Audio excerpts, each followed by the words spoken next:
Go ahead and call our meeting to order tonight. Let's have the roll call. Kessler. Here. Walters. Here. Burden. Here. Ewert. Here. Binner. Here.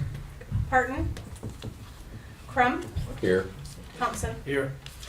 Tonight's invocation was given by Pastor Kurt Henson of the Haysville Christian Church. Let's pray. Heavenly Father, we just come before you now, and you know our hearts. You know if we're earnestly seeking you now or if we're just going through the motions.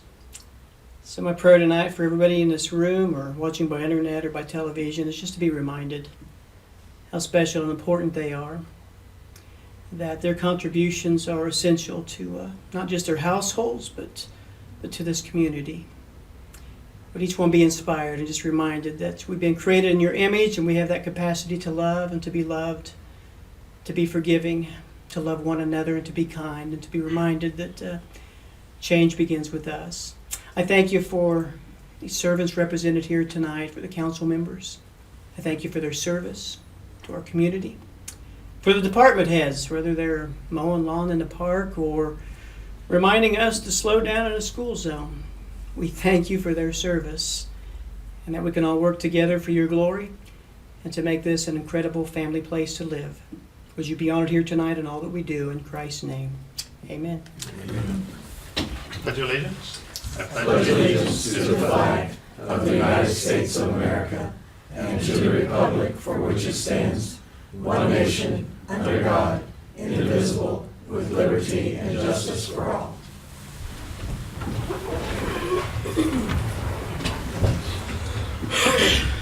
We'll start tonight's meeting with a special order of business. A public hearing for a petition seeking a waiver of a business requirement for the sale of alcoholic beverages.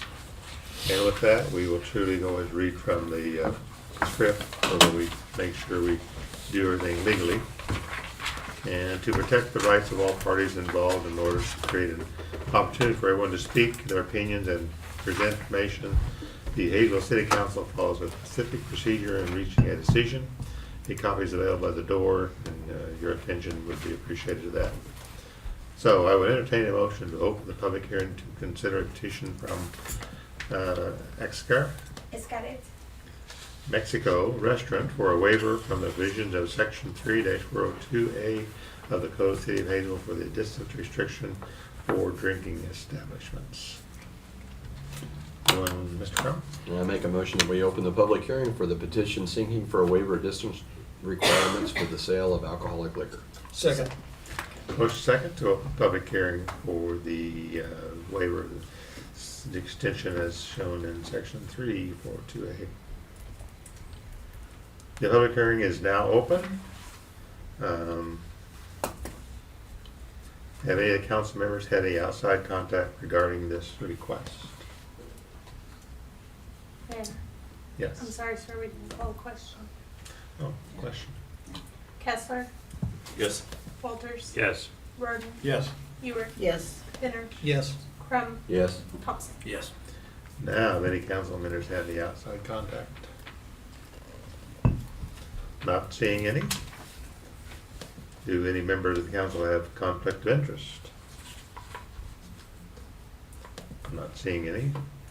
Has the city received any written or electronic communications on this matter? No. No. Are the applicant or the agent present? She is. You can step forward, state your name, and tell us why you're requesting this waiver. My name is Cecilia Marchand. I am the owner of Escaret Mexico. I'm just requesting for a waiver for I guess it's the footage. Footage from distance. churches? Yes, from the church and from school zone. Just requesting to waive it. And I take it you've had customers requesting that they would No. like alcoholic beverage with their lunch, dinner, whatever at this point. Oh yes, I post once just a special, and it went crazy waving about my liquor license. I'm like, it's coming soon. We're working on it. But yes, every single day we do have customers requesting, do we have anything? Yes. Okay.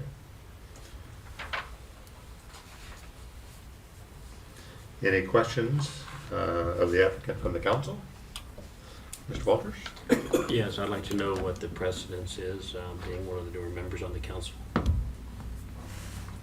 Any precedent? Precedence? Uh, Others that have asked for a waiver, what has happened? Everyone that I know of has been given one. Okay. How many is that? I don't know of any waivers we've turned down. I think initially it was done, but that was a long time ago. Yeah. The Casey's many years ago, I think theirs for sale was turned down a long time ago. And then, you know how long Casey's been out there. My understanding is they may be coming back to us for the ability to do that here eventually. But that's the only one that I can remember that truly got turned down. That was just for sale, that wasn't for serving either.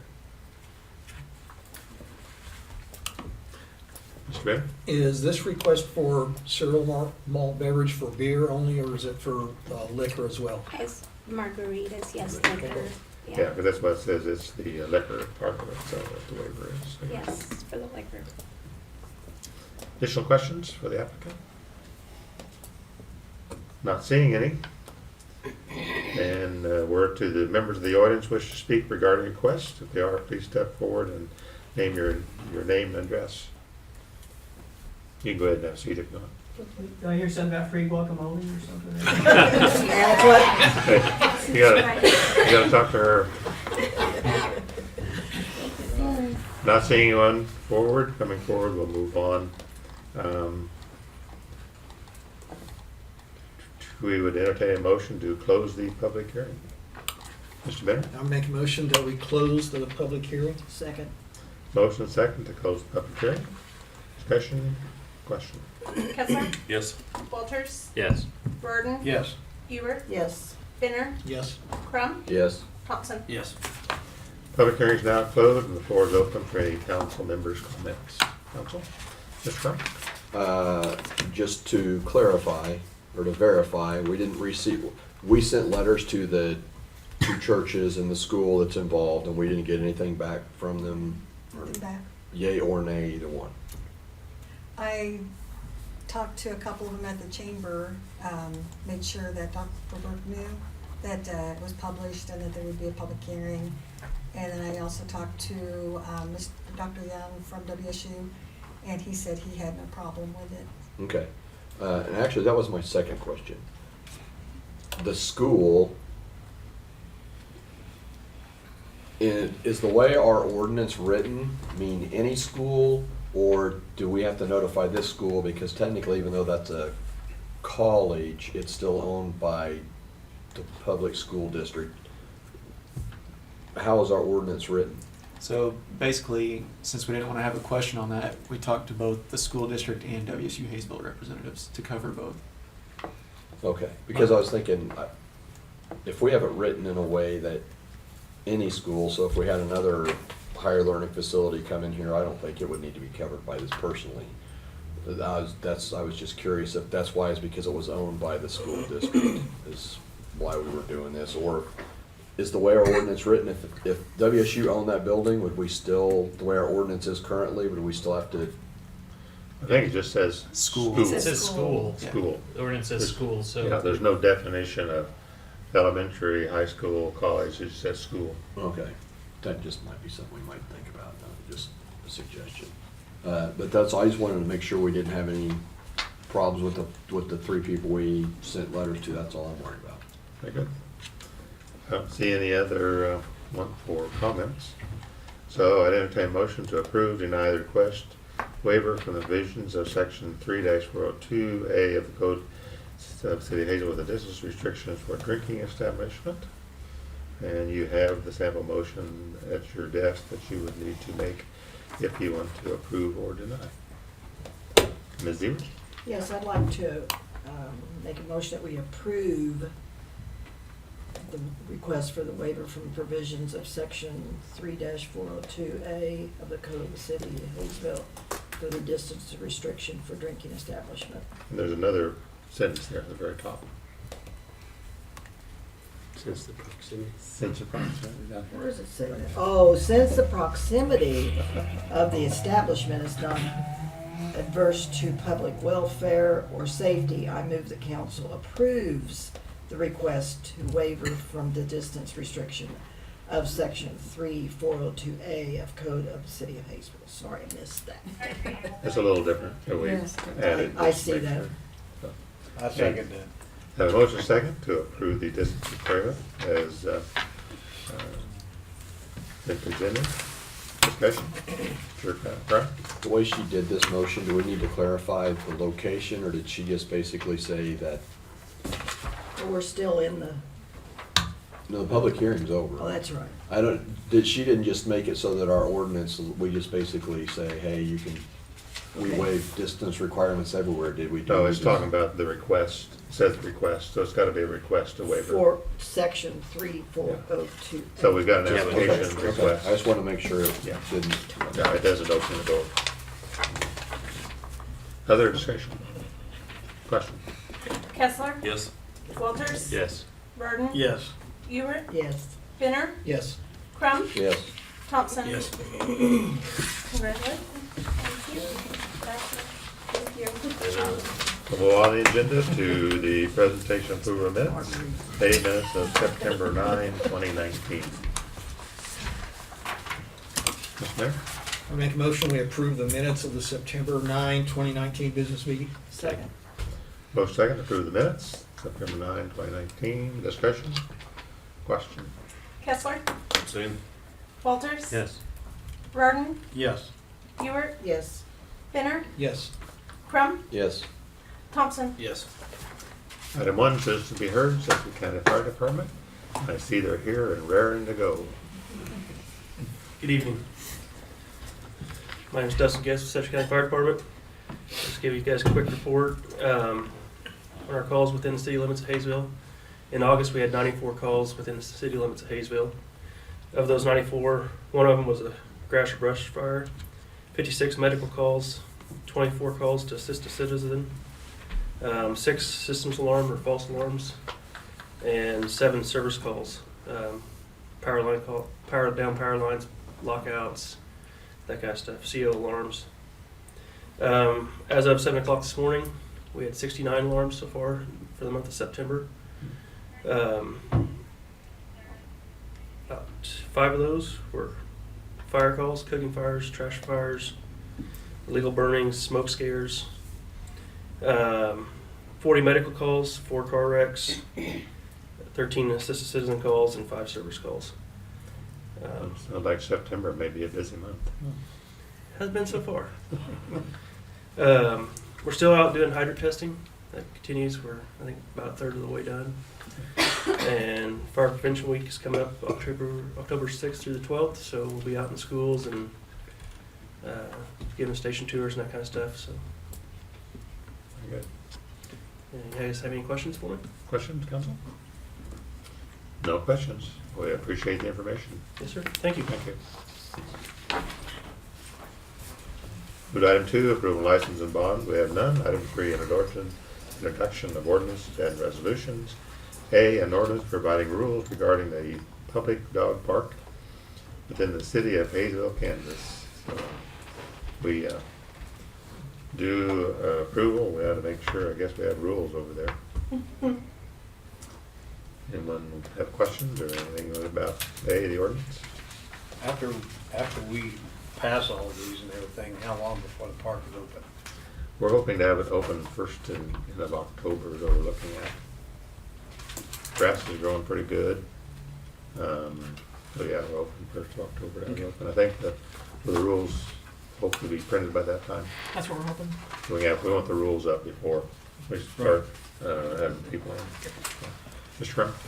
Just curious, did we look at other dog park rules around the area, just so that basically there's nothing out of the ordinary in ours that, like, somebody that's taking their dog to Wichita right now, are they gonna come down here and have something that's completely different? We looked at Wichita. These are pretty close to Wichita's. We adapted them a little bit, but they're pretty close to the same. Okay. What would you like to do, Mr. Kester? Will there be signage out there by the dog park explaining all the rules? Yes, that's what this is. There'll be signage. A good sign, I don't know what size now, but at least a 4x6, 4x5, something like that. Yeah. You know, there's a lot of rules. Not any more than what's needed at this point. Discussion? I'll go make a motion to approve the ordinance providing rules regarding public dog parks within the city of Haysville, Kansas. Second. Motion and second to approve the ordinance providing the rules for the dog park in the city. Discussion? Question? Kessler, Yes. Walters. Yes. Burden. Yes. Hubert, Yes. Binner, Yes. Crum, Yes. Thompson. Yes. And now that we have a dog park, we want to make sure that everyone is truly legal in letting their dogs off of the leashes in the dog park. So it's an ordinance amending the definition of running at large in Chapter 2, Article 1, Section 2-101 of the Code of the City of Haysville Park, providing exception for dogs at city-owned dog parks within the City of Haysville, Kansas. So, any amendment, Mr. Crum? If there's no discussion, I'm going to make a motion that we approve the ordinance amending the definition of running at large in Chapter 2, Article 1, Section 2-101 of the Code of the City of Haysville to provide an exception for dogs at city-owned dog parks within the City of Haysville. Second. Have a motion and a second, amending the running at large in Chapter 2 as presented. Discussion? Question? Kessler, Yes. Walters. Yes. Burden, Yes. Hubert, Yes. Binner, Yes. Crum, Yes. Thompson. Yes. And since people don't always follow the rules that are there, we now have an amendment, an ordinance amending Chapter 17, Article 3, 17-320 of the Code of the City of Haysville to provide for fines for violation of the dog park rules and regulations. Mr. Crum? Who can give citations for this and enforce it? Is it only a police officer? Is it only code enforcement? Is it both? At this point, the police department and animal control can both issue citations on the spot for it. Is that the only position? At this What point, I'm after is as close as it is to public works, should we make it so that a code enforcement officer can also do that? No. We've had definitions, I think, that code enforcement truly can't do it, my understanding. Yeah, I mean, I think there's significant concerns when non-police are issuing citations for, various issues with code. So, we've talked about it at length and think the best process is if we see a violation that we have police, intervene and issue the citation. So. Okay. and it'd be like any other violation, they can be the complaining witness, and we can issue the citation and have them come into court and testify to what they saw. So Okay. that's basically how it works. Okay. Hopefully we won't have any of that. Hope not. I wouldn't bet.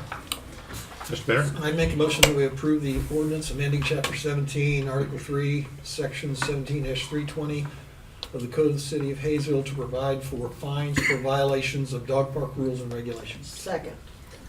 Most second to approve the ordinance providing for fines on the dog park as presented. Discussion? Question? Kessler? Yes. Walters? Yes. Roden? Yes. Ewert? Yes. Binner? Yes. Crum? Yes. Thompson? Yes. We'll move on to item 4, notice of communications, A, governing body announcements. Crum? At the library right now going on is Band Books Week, which they have different activities going on. Tomorrow evening, they'll have a library board meeting. On September 28th at 10:30 in the morning is Meeple Mayhem time, as we go in and play some different board games and stuff than maybe you would think of normally. It's a fun time for people to get together kind of and play some little bit different games. And also on the 28th at 6:30, the Friends of the Library will have a potluck supper, and they'll have a visitor, a local author, Joe Stumpy, and he will present Wicked Wichita. And then they have story times every Tuesday and Thursday at 10:30, and quilters are in there each Monday and Thursday morning. And then I want to kind of remind everybody the human foosball for Haysville Healthy Habits will be set up at Fall Fest, just so everybody knows that. be interested in playing that. That's been pretty popular the 2 different times they've had it set up. Also, on October 2nd will be a walk to school day, and right now they're coordinating with Rex and Haysville Middle School. Some of the middle school students will be meeting elementary kids from Rex at different places and helping them walk safely to school. It's just to encourage kids to get out and exercise. It's sponsored by H3 and also by the Safe Kids organization that does things here in town quite often. The Haysville Police Department, Sedgwick County Fire, Sedgwick County Sheriff, and FedEx will also have trucks and different vehicles around middle school and Rex so the kids can go through them and check them out. It's just something to try to encourage kids to walk to school on that day. Again, that's October 2nd, so please keep your eye out for that. Also want to mention that the soccer team placed 3rd at the Campus Goddard tournament this past weekend. And also,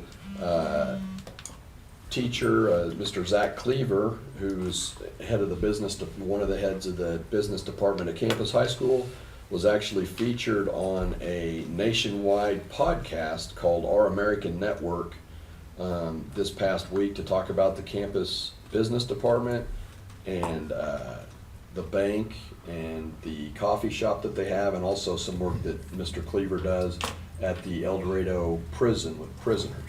And I just thought it was pretty cool that we had one of our teachers that was recognized on a national podcast. So that's all I have. I got senior center information as usual. And they had their fall themed painting party over the weekend. They had 37 people in the morning and 41 in the evening. The Christmas themed paint parties are all scheduled for December 7th. Cost is $10. And senior center members can reserve space for them and their family by calling the senior center with a $5 deposit. Other events on Tuesday, September the 24th, WSU Lifelong Learning 1 to 3. Wednesday, September 25th, movie at the senior center at 12:30. They don't say what it is. Thursday, September 26th, WSU Well Rep exercise class, 10 o'clock. Saturday, September 28th, Friends and Family Breakfast, 8:30. Monday, September 30th, Cooking with Kim at 12:30. Tuesday, October 1st, we have the Foot Care Day. And Wednesday, October 2nd, we have bingo. So you see we've got a very active senior center that serves a lot of the public over there. We also have one other announcement. So you know, on October the 8th at 6 o'clock, there will be a community meeting on the Community Development Block Grant for the roads in Sunset Fields. We will meet with them and let them see the design, the cost, and get any comments they have about the CDBG that we're applying for over in Sunset Fields. So you're sure welcome to come and see what that is and talk to any of the residents over there. What time is it? 6 o'clock, October the 8th at the courtroom. Hopefully it won't be raining. So we get wet inside the courtroom. Bring your umbrella. Is the roof leaking or something? What's that? The roof is leaking? Where there's a roof. The roof leaks. Yes, that's why we're fixing it. K-State out of B, we have the K-State Research and Extension First Impression Report. If you were not able to come, it is on our website so that you can see it. There's also a podcast or a Facebook Live. Facebook that you can pull it up and read it. It was a very complimentary research project that was done by 3 people from Arc City. The Arc City people came down, toured on a without knowing we were there, and then put this together, and then K-State put the PowerPoint together for us. So it really highlighted that we're a very progressive, clean, and family-oriented community that's out there. So if you have time to read it, you can go to those places. Item C is a memo to council regarding the new business, being the Lion Auto Body Repair over at 7504 South Broadway. We'll then go to the next item, which is old business. We have none. And then other business, A, consideration of the date change for the final council meeting of 2019, which is set at December the 30th. So we need a motion to move the council meeting to September the 30th, I mean, December the 30th. December the 30th. Mr. Casper? Make a motion, we move the last council meeting of the year to December 30th. Second. Motion second to move the last meeting to December 30th. Discussion? Question? Kessler, Yes. Walters, Yes. Burden, Yes. Ewert, Yes. Binner, Yes. Crum, Yes. Thompson. Yes. Item B is the consideration of bids for the senior center expansion.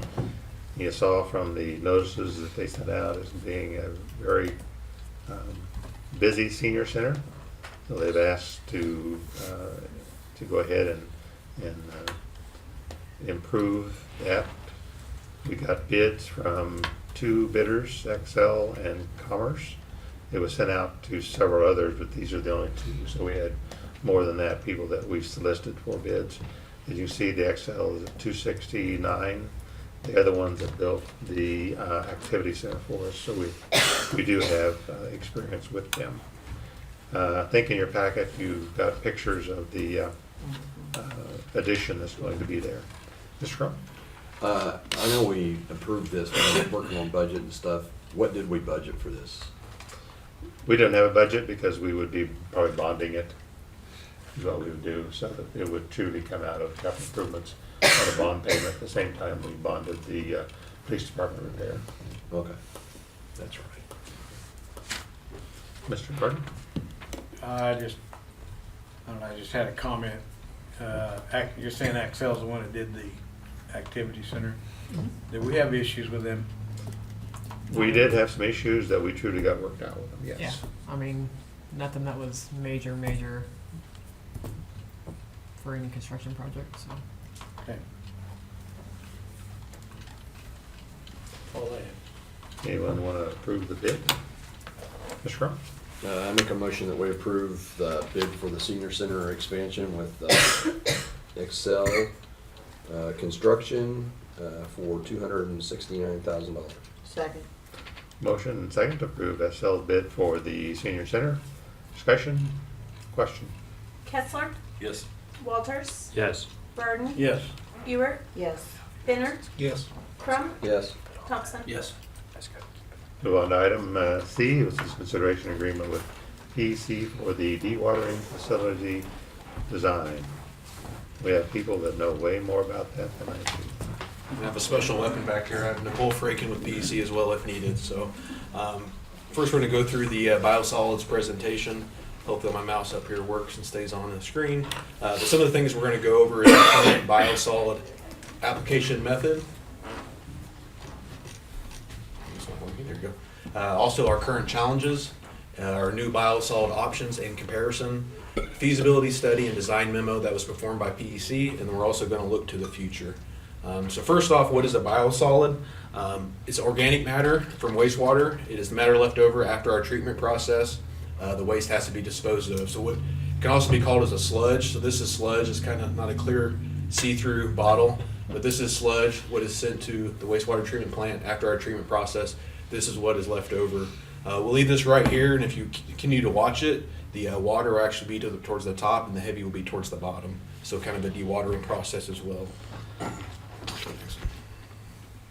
So our current biosolid application method, we currently liquid land apply. That's what the video here is showing. Our equipment we utilize is a 1996 Challenger tractor. Maintenance and repair is performed by Public Works staff. The available land, this video here is taking place at the farm field south of Public Works. We also have area of land at 95th and Broadway, the rodeo grounds. Labor, like I said, this is a very labor intensive project. 1 hour of land applying is 1 hour of labor. Nothing is automated. So current biosolid application challenges, maintenance and repair. Over the last 23 years, the Challenger tractor has served the city well, but with continued use, the repairs, maintenance, and fuel costs have increased. The current model of tractor is no longer available. Therefore, replacement parts have become very difficult to find, and quite honestly, we don't foresee the tractor lasting too much longer.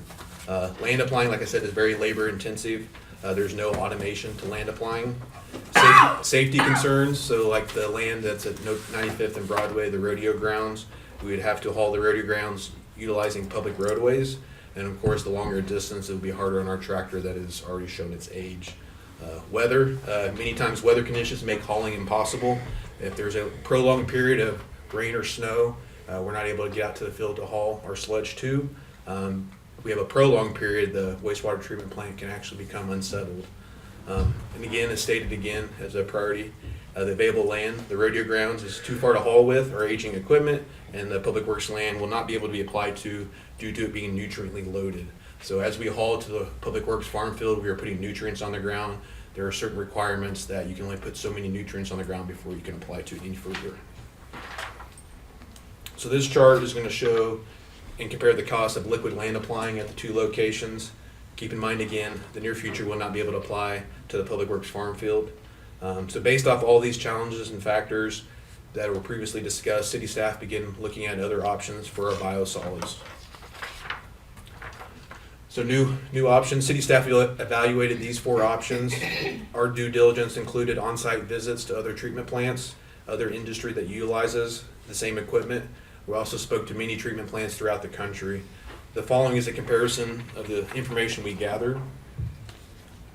So this chart compares many of the important variables looked at in our biosolid selection. So during this process, city staff made a decision that the rotary press was the best option for our needs. The factors that formed this decision was the training of staff, the cost and ease of maintenance, low power usage, and low noise. So city staff came to the conclusion that a 4-chamber unit would meet the needs of our current flow demand, and the equipment has the option of being expanded in the future. So in 2017, we actually had a rotary press at our treatment plant for a pilot test. During this pilot test, our sludge was actually ran through the rotary press. They then evaluated the dewatering process of our sludge. The next one is a video of the actual pilot test. The blue equipment is actually the chambers. Like I stated earlier, there'd be 4 chambers for our demand. During this process, a polymer is added to the biosolid or the sludge. The sludge is then fed into the chambers, and then between here is squeezed out, and that's what we call cake. So this liquid that's right here turns into that cake. So the next 3 slides will kind of go somewhat quickly. These are just comparing the other options against the rotary press once the video is over. This is going to be comparing the rotary press and the belt press. The rotary press requires less labor, less maintenance, and allows simple adjustments to be made by staff. The belt press can require continual adjustments, and then that cake consistency that we've seen coming out into the dump truck can require frequent control adjustments. This chart is going to compare the rotary press and the centrifuge. In comparison, the rotary press is a low-speed machine, low noise, about 2.5 RPMs. And on the flip side, the centrifuge is very high speed, 1,500 to 3,500 RPMs. Maintenance on the rotary press is again low maintenance, low staff hours, and of course, if you have the centrifuge that is spinning very rapidly and something happens to it, can require complex, costly repairs. The screw press comparison, this chart will compare that. The screw press has a larger footprint, maintenance may be frequent, and require more than 1 staff member. One of the big points that we noticed when visiting or talking to other treatment plants was the maintenance on the rotary press. A lot of times it requires only 1 operator and not a lot of training on it. Also, adjustments to the screw press are manual, while the rotary press is all automated. So in review, the rotary press requires less simple maintenance, adjustments are automated, along with the low power consumption and low noise level.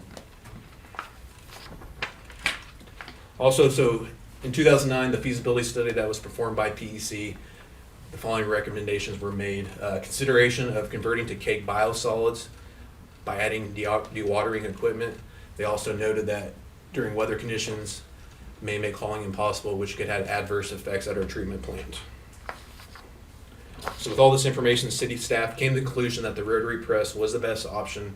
We contracted with PEC to perform a design memo. on our biosolids process and the rotary pressed equipment.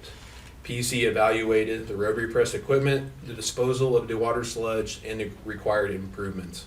PEC noted that the rotary press uses less energy, has a smaller footprint, generally contains odor within the equipment, has minimal moving parts, uses less wash water, and has minimal noise impacts.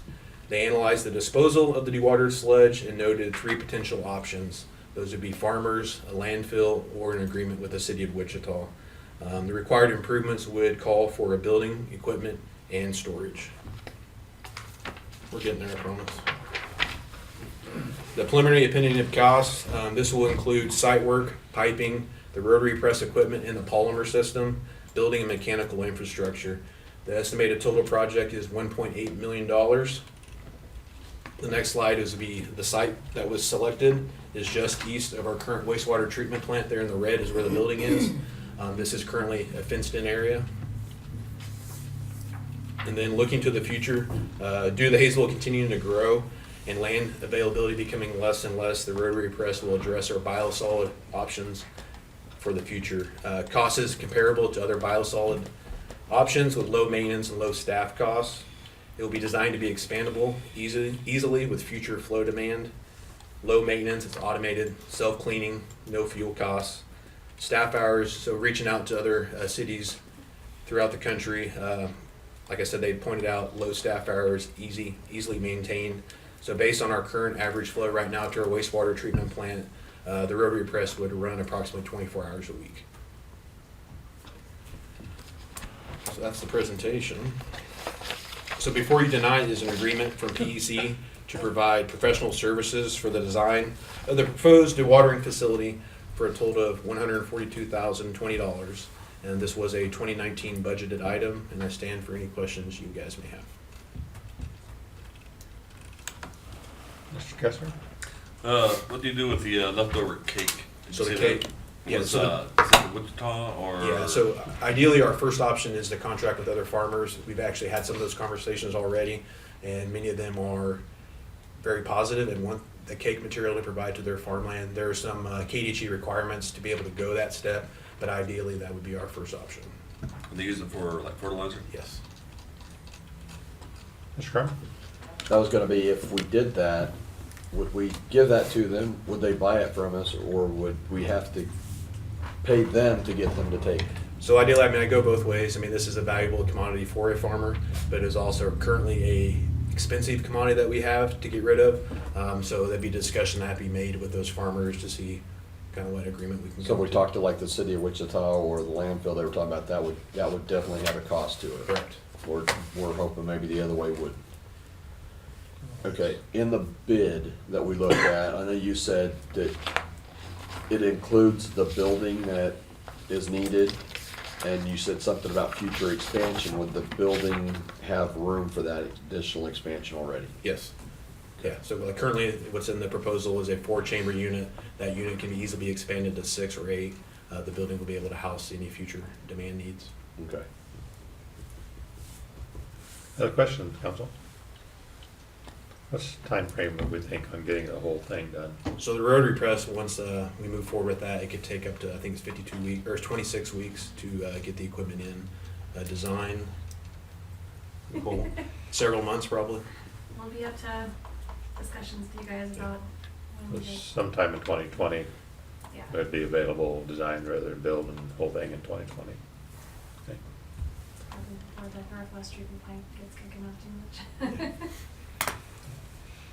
Mr. Benner? So I'm guessing the rotary press itself that's a device that's manufactured by someone, and the design we're talking about is just to get, what, 2 or 3 or 4 of those and plumb them into our system and put a building around it? That's Right. what So like the rotary press itself, you actually order how many chambers you want. Right. So that'll be ordered, and then PEC will be, their job is to design all the infrastructure around it, including, the rotary press as well. Oh, anybody want to let PEC do this? Mr. Crum? I make a motion that we approve the plan as presented, the scope of study on the new biosolid application methods to approve the contract with PEC to Second. July. Motion second to approve the contract with PC as presented, 142,020. Discussion? Question? Kessler, Yes. Walters, Yes. Roden, Yes. Ewart, Yes. Benner, Yes. Crum, Yes. Thompson. Yes. Now we got more work for you to do now. Yay. Okay, we're moving on to the 7th Street water line. So this project entails replacing the 4-inch cast iron water main from Turkle to the dead end on 7th Street. We conducted the bid letting last week. I've included the bid tab in your guys' packet. The engineer's estimate was just over at $269,000. Meese Construction was the low bid, and they also performed the water replacement on German Avenue last year. I am seeking authorization to approve the bid from Meese Construction at $264,977. I stand for any questions you may have.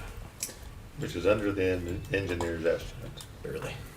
And this is an item that we've budgeting at least one every year of the budget. Is it? I'm just curious, how much are they going to tear up your yard? So most of this is called out to be directional drill. So kind of like similar to German, where there's the key tie-in Okay. areas will be they'll have to actually open trench. But for the most part, like driveways and front yards, especially you being in the middle of 7th Street, probably should not have too much negative impact. I'm just curious, I just got my grass going. Okay, if there isn't any more questions, I'll make a motion that we accept that we will take the bid from Meese Construction Incorporated for $264,977. Second. Motion second to approve the bid of Meese Construction for the 7th Street water line. Question? Kessler, Yes. Walters, Yes. Roden, Yes. Ewart, Yes. Benner, Yes. Crum, Yes. Thompson. Yes. Thank you. Item 7, department reports. Anything, Will? Georgie's got a couple.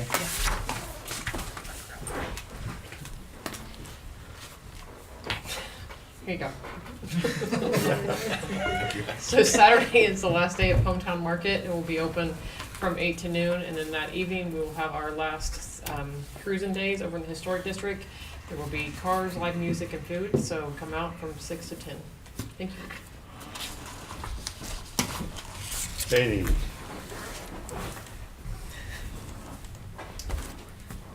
November the 5th will be the general election, and the registration closes on October the 15th at the end of the business day.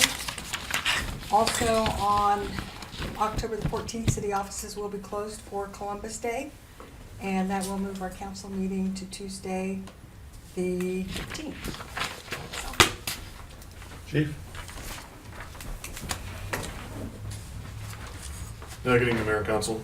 Our visiting officer tonight is Officer Corey Pierce. He is assigned to the afternoon/evening shift, so he's normally out working the streets at this point, so make sure you say hi to him as you go by out there. Coffee with a Cop, just a reminder, is at Campus High School this Thursday on the 26th from 7:15 to 8:15 in the morning, so we'll be out at campus if you want to come by. That's where we'll be.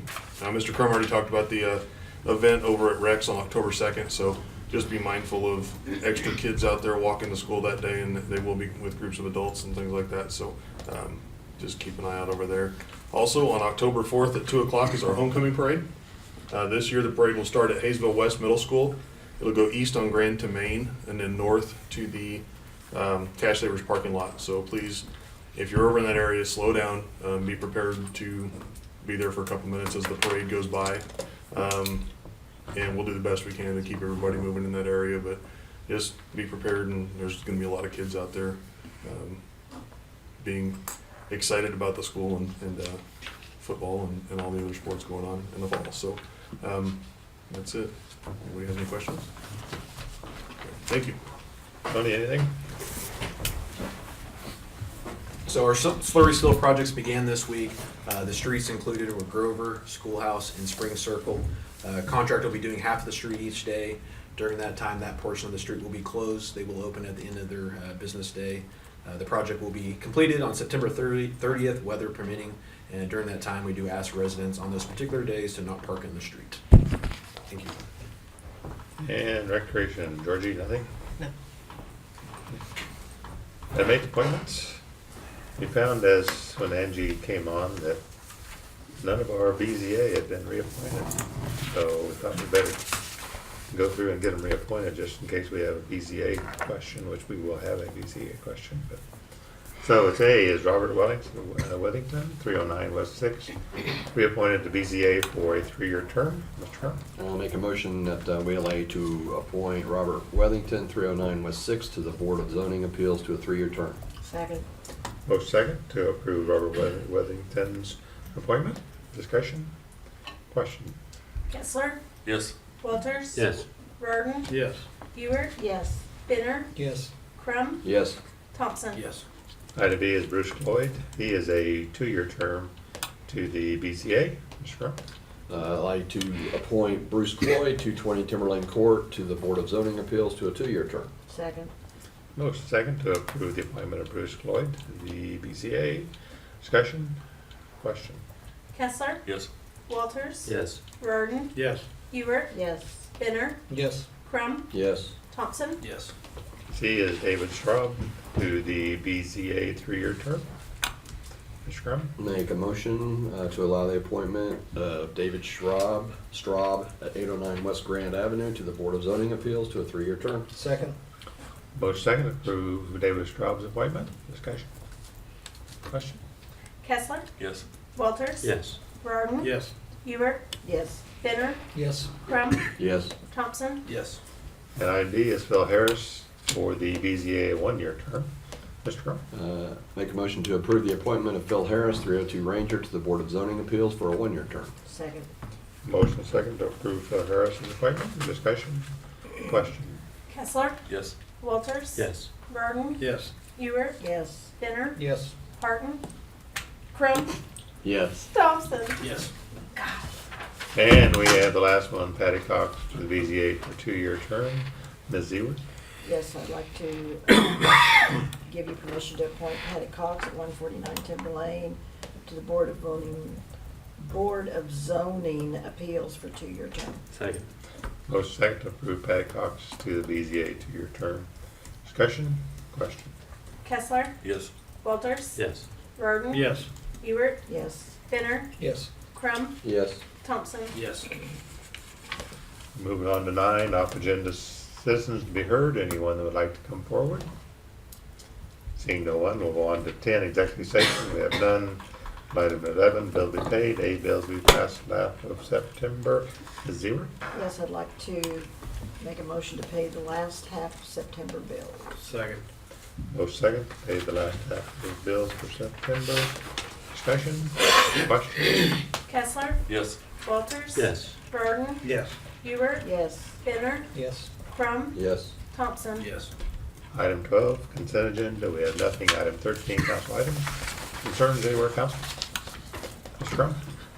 Over the past 2 weeks, I've gotten 3 emails and 3 phone calls from people that are really missing the laundromat. And I know a while back I asked maybe if we wanted to try to put an incentive out there to maybe get one, and I know you said that the people that own the other one was offered to have one built and all these other things. I guess my question with that is because did they not want to take up that deal because the laundromat wasn't making any money? Did they decide to do that because they thought it was time to retire? No, he already had one, and this one truly wasn't doing what this other one was, so, yeah. I guess what I'd be interested is still try to reach out to some people and see, because it might be something like maybe I believe we do need a laundromat in town. It may not need to be as big as the one we had, it maybe needs to be half the size or something like that, but I think that we had enough people in town that used it and needed it, that is probably something we should try to pursue. Just so we have that option in town. People don't have to leave town to go to a laundromat. We send some letters to owners of ones. I'm sure someone that owns one's got to own more than just a startup out there. Right. We can do that. Okay, thank you. Ms. Zewert? Yes, it's not really a concern, but I had forgotten to do this earlier. Just to remind the patrons out there that there's no school this Friday on September the 27th, so. Okay. And Ms. Kestner? You mentioned the police building still leaking on that. Police department? Police department. Do we have an anticipated date of when the roofs could be fixed? They're working on it right now, and it was a 90-day contract, I think, wasn't it, Chief? Right, the meeting that we had today, the update was they're hoping by mid-November it'll be completely, the roof will be completely done. They'll be on the phase 2 inside. Mid-November? Correct, yes. So it still causes a lot of damage whenever it rains. We have figured out where it usually leaks, and we have buckets there to catch water. So that we are still experiencing a little bit of ceiling tile damage here and there, but it's not as bad as it was. This week we had some different leaks in different places, so you know, we're trying to stay on top of them. And we did have a meeting with the contractor today to find out what we can do about that until they have the project complete. So they're gonna also work on some things that hopefully will take care of it. Good. Any other concerns, council? Seeing none, we'll go to item B, council action request updates on Riggs Park. This is what's me. Councilman Better had turned this in last week, I believe. It was looked at the next day and replaced with a park that we had. These are some of the slides we had in other parks, so we kept them. They were replaced and taken care of. That's pretty impressive that we had that part. I'm just gonna say. Thank you, Mike. Thank you. It's not that we thank you haven't for the had report. one jumped on before. That's true. Thank I you. didn't want you to think that I was the one playing on it. I just saw it when someone else was. We saw the video. We believe you. So, Nobody saw me playing on it. so you know what the request was? There was a crack in the slide at the Riggs Park, which was truly dangerous if somebody would have grabbed hold of it and cut themselves. So we got it taken care of immediately over there in Riggs Park. Appreciate But if you see kids jumping on them, you might notice somebody knows, but they have kids have a real tendency to want to stand and jump on those things. I thought it looked like it was, that it had been fractured recently and it was something that was probably gonna propagate and just get worse, so. So good, got it taken care of. Adjournment, item 14. Mayor Council, make a motion to adjourn tonight's meeting. Second. Motion second to adjourn. Discussion, question. Kessler, Yes. Walters, Yes. Burton, Yes. Ewert, Yes. Benner, Yes. Crum, Yes. Thompson. Yes.